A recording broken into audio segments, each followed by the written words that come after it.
Okay, welcome to Module 4. In this module, we're going to look at assessment and scoring and what the student sees. So first, let's take a look at how to assess the students' assessments. So I'm going to go to my dashboard, and that's where I find my assessments. And I have two here. I have a practice math and a practice math multiplication. So let's look at practice math. I have 3 students. I have 3 responses.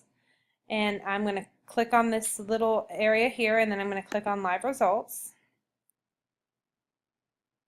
And you have 2 options for view. You can look at the single question and see how the students answered the question individually, or you can just look at the summary and you can see who got what question right, who got what question wrong. In a short glance, you can see the whole class and the whole assessment. So let's go back to the single question.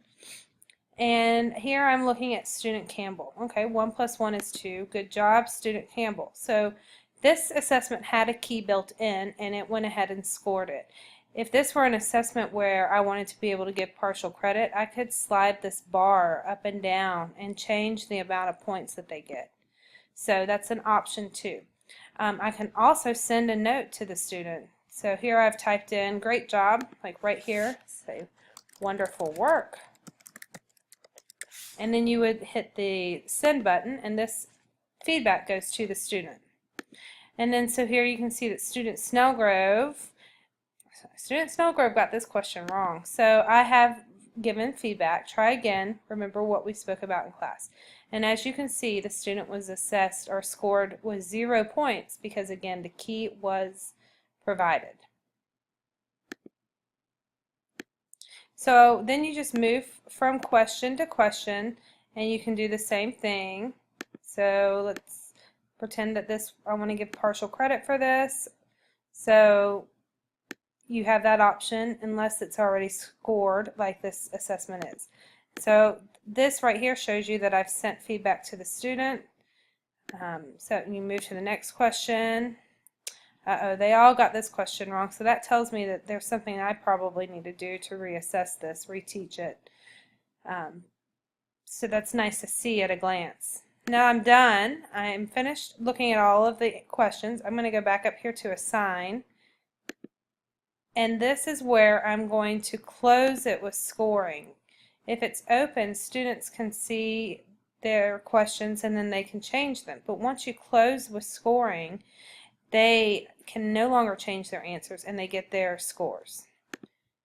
You can also do instant scoring if you provide a key and students can see their answers and their assessment right away.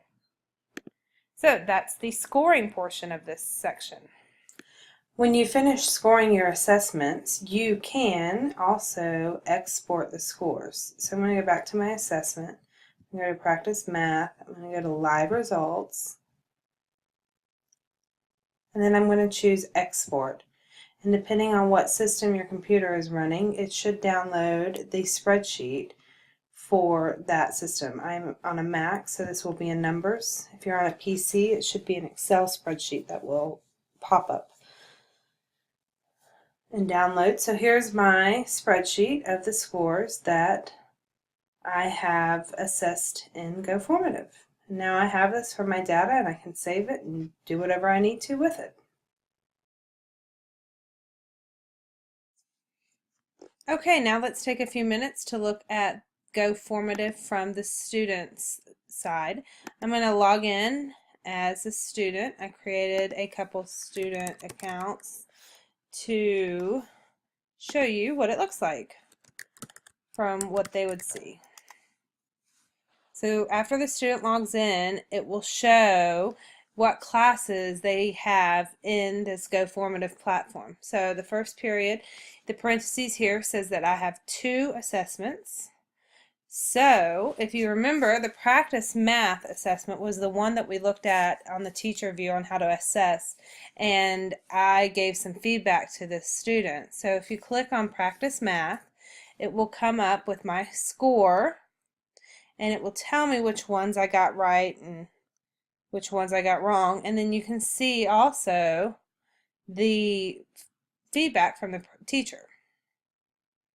There's another signal up here that shows the student that they have feedback from a teacher as well. So there are multiple ways to see that. Now, if you go back to the first period, there's one that has not been taken yet. So let's click on that, and here we go. You would just type in the answer.